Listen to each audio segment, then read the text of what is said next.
This is Satoshi Ishii, Olympic judo I champion. took the Olympic gold medal. I never think it is enough. I want to go forward more.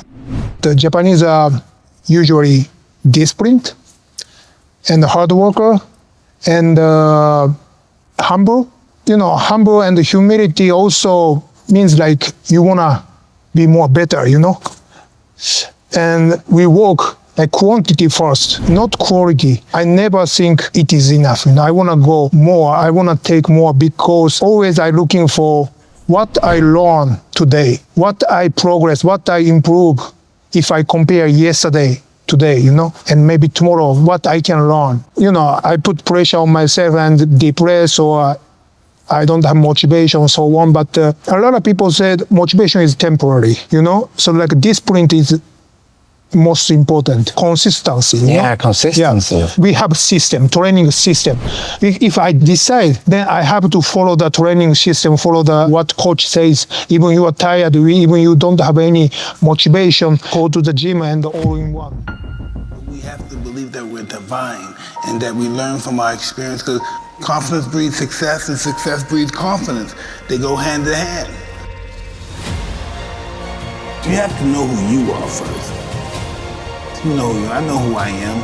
People say the grades all the time, you this, you that. Whatever they say, I know who I am. Without self-love, you're nothing. Because self-love is discipline.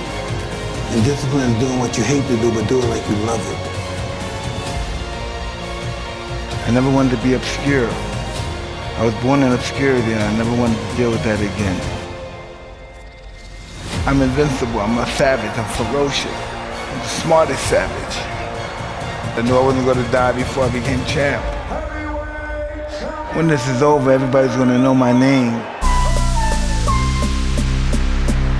Success is to have a vision. You see, if you don't have a vision of where you go and if you don't have a goal where you go, you drift around and you never end up anywhere. I was so relieved because when you have a goal, when you have a vision, everything becomes easy. So people always ask me, when they saw me in the gym in the pumping iron days, they say, why is it that you're working out so hard? 5 hours a day, 6 hours a day, and you have always a smile on your face. And I told people all the time, I said, because to me, I'm shooting for a goal. In front of me is the Mr. Universe title.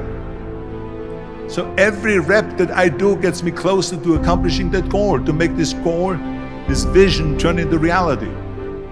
Every single set that I do, every repetition, every weight that I lift will get me a step closer to turn this goal into reality.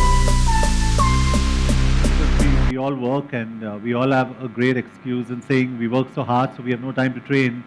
And that's one thing that's commonly told to me. My fundamental is very simple. If you wake up at, if you work at 7, 8 or 9, just wake up a little earlier. I wake up at 4:30.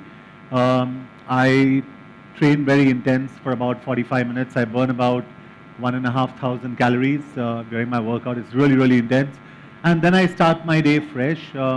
I keep my meals well placed between each other every 2-3 hours. And I lead a very healthy lifestyle. And I don't do it in a way to profess here. I do it because I enjoy that way of life and I feel good about it. And I think if each one of us here follows certain ground rules in terms of just eating right and eating healthy and, waking up at the right time and,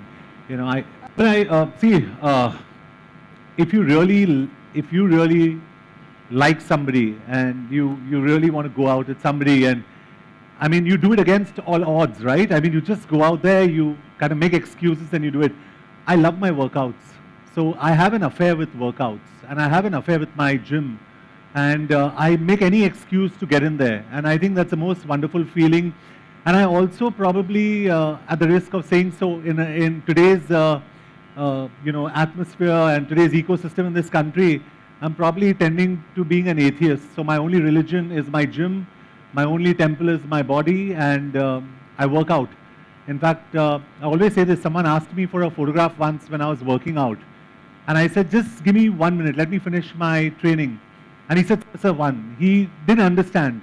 So I asked him, I said, do you go to a temple? Do you go to a church? Do you go to a mosque? And he said, yes. I said, okay, I'm praying right now. Let me finish my prayers and then I'll shoot. And he understood. Because they understand only that. They don't understand anything else.